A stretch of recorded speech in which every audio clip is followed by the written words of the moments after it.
Lightspeed, la caisse enregistreuse pour les restaurateurs présente. Salut l'ancien, Michel Lavigne. Eh bien bonjour, on se retrouve comme chaque fois pour parler d'un ancien joueur. Et là, le père a marqué le rugby français dans les années 70-80 aux côtés d'un certain Jean Trilliot. Et puis là, eh bien, je vous présente un ancien d'aujourd'hui. Il est né le 13 décembre 1974. Il a 51 ans. Il a été sélectionné en équipe de France 31 fois. Il s'agit de Richard Dourte. Richard, bonjour Richard. Bonjour. Voilà. Juste un truc qui m'a semblé intéressant. Tu as joué dans 5 clubs professionnels, à Dax, au Stade Français, à Béziers, au CA Béglé, à l'Aviron Bayonnais, mais j'ai retenu aussi au Castres Olympique. Et à ce sujet, c'était en 2003, tu es vainqueur avec le CO du Challenge Sud Radio. Est-ce que tu peux nous en parler? Parce qu'on est sur la radio du rugby et c'est Sud Radio. Donc, c'est un challenge. À toi. Il me semble que c'était la dernière édition ou l'avant-dernière édition du Challenge Sud Radio ou la première, je sais plus, parce qu'il n'y en a eu que 2 ou 3. Et donc, oui, avec le Castres Olympique, j'ai passé 2 ans à Castres, 2 très belles années, et on avait effectivement gagné ce Challenge Sud Radio avec cette belle équipe du CO. Alors, tu as gagné le Grand Chelem en 1997-1998. Il faut dire que quand même en 1997, c'était encore le tournoi des 5 nations.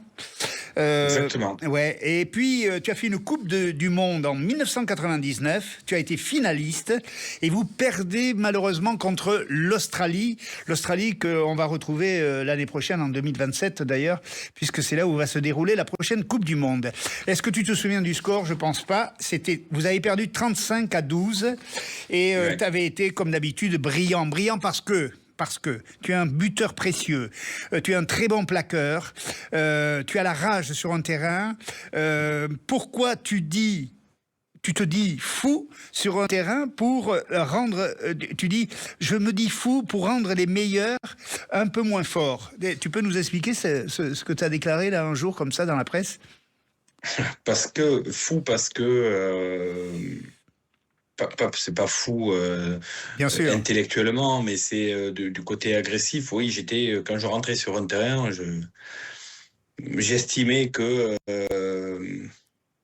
n'y avait pas meilleur que moi. Alors c'était ma force mentale et quand je voyais, j'estimais aussi qu'il y avait des très bons joueurs. J'essayais de leur faire mal, et j'ai eu des déboires avec des amis à moi. Alors justement, mes beaux-frères, Thomas Castagnède, parce que j'avais justement envie de les affaiblir pour moi être meilleur qu'eux. Voilà, et écoute, justement, tu vas nous raconter une anecdote à ce propos, puisque Olivier Magne est devenu, et peut-être qu'il l'était, je ne sais pas, mais il est devenu ton beau-frère. Vous êtes rencontrés, tu as rencontré Clermont, et pour déblayer et protéger son coéquipier, Olivier a fait un déblayage très violent contre toi. Puis tu lui as rendu l'appareil et vous êtes rencontrés tête contre tête, et là ça a fait mal, quoi, parce que tous les deux vous êtes tombés KO pratiquement, non? C'est ça? Tu peux nous... Pratiquement, ouais. En fait, sur un terrain, il y a quelques journalistes qui me décrivaient comme Dr Jekyll et Mr Hyde, parce que heureusement que dans la vie, je suis pas aussi agressif que je l'ai été sur le terrain.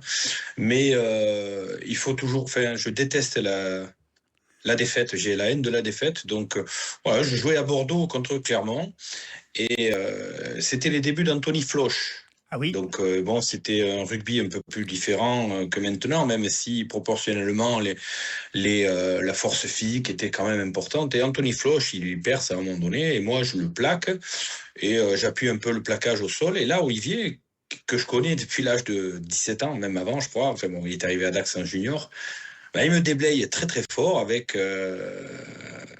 l'avant-bras dans la tête. Je dis, mais ça va pas, t'es pas bien ou quoi?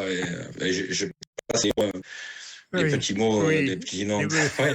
Oui, on a compris. Et il me dit, le petit, tu le touches pas. Et parmi mes nombreux défauts, je suis très rancunier. Oui.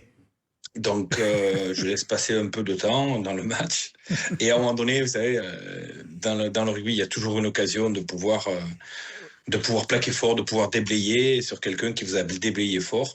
Et il déblaye, il était en train de gratter un ballon plutôt, et moi j'arrive pour le déblayer. Et c'est le cas. À l'époque, c'était pas interdit. Maintenant, c'est interdit. D'accord. Il n'y avait pas trop non plus la vidéo, donc tête contre tête, je déblaye. Il est à moitié KO et moi, j'essaye de me relever pour faire voir que j'avais rien, mais je suis aussi un peu engourdi. Et puis le match se passe et à la fin du match, on est à la réception tous les deux. Et on est copains, quoi. Donc, on est copains. Au-delà d'être beaux-frères, on est copains d'abord. Et d'accord. Et on discute, on boit une bière tous les deux. Et les gens venaient nous voir, ils disent, mais vous parlez? Je dis, ben oui, ce qui se passe sur le terrain, ça reste sur le terrain. Donc voilà, ce sont des anecdotes comme ça qui ont jalonné ma carrière. Ouais, bel exemple du rugby. Dis-moi, alors tu as été après consultant à Canal+. Et alors, ensuite, je lisais dans la presse que en 2013-2014, tu es manager de l'US Dax, ta ville finalement où tu es né, ta ville de cœur, et tu sauves le club. Tu peux nous expliquer? Tu sauves le club. Ouais, c'est ce qu'on a. Oui. En fait, à l'époque, c'était Jérôme Daré qui était le manager. Il m'appelle. Il restait 3 matchs. Il me dit, Richard, j'y arrive plus, je maîtrise plus les joueurs. Il faut que tu viennes. Il nous reste 3 matchs pour le maintenir. Je crois qu'il restait un match contre Lyon, qui à l'époque était hyper favori. Un match contre, je sais plus, et Auch. Donc, je suis arrivé avec mon caractère, avec l'envie de redonner confiance aux joueurs, parce que les joueurs avaient perdu confiance en eux.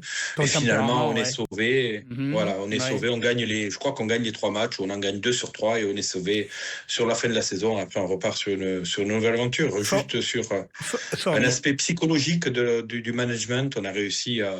Formidable. Alors, on a réussi avec tout le staff. Oui, c'est bien. Non, mais c'est bien. C'est super. Alors, autre chose. Bon, famille de rugbymen, 2 beaux-frères, Raphaël Ibanez, Olivier Magne, et puis un papa dont on a déjà décrit la carrière sur Sud Radio. Je voudrais terminer avec Dax, la feria de Dax, parce que moi, je suis un aficionado, et toi aussi, je le sais. Et je voulais savoir si tu étais toujours aficionados et très attaché à cette feria, qui est une jolie feria et une belle place tauromachique. Je suis attaché à Dax parce que j'y suis né, parce que j'ai fait l'école de rugby à Dax. Mais depuis 10 ans, je vis à Bayonne, donc je suis aussi attaché aux ferias de Bayonne, parce qu'en fait, Bayonne, c'est Dax multiplié par 10, en fait. Donc voilà, c'est à peu près la même chose. Donc quand on a été baigné et bercé dans les ferias, dans la corrida, dans la tauromachie, dans la course hollandaise, c'est une culture chez nous. Faire la fête, ça fait partie des meubles. Donc oui, essaye. On est un peu moins jeune, donc on fait pas tout, mais le programme, quand on était jeune, les premières, c'était Pampelune. Après, arrivait Mont-de-Marsan, et Mont-de-Marsan, en tant que Dacois, j'y allais pas. Ensuite, il y avait Tyros, après, il y avait Bayonne, après, il y avait Dax, etc. Alors, je vais rappeler quand même que, on se retrouvera peut-être pas sur le pré, mais on se retrouvera forcément sur Canal+, puisque tu es consultant et que tu parles bien de rugby. Je te remercie, Richard, pour avoir fait cette petite rubrique qui s'appelle Salut l'ancien. Salut Richard. Salut les amis. FFRC Paris, organisateur du Trophée des restaurateurs de rugby à 5, vous a présenté Salut l'ancien.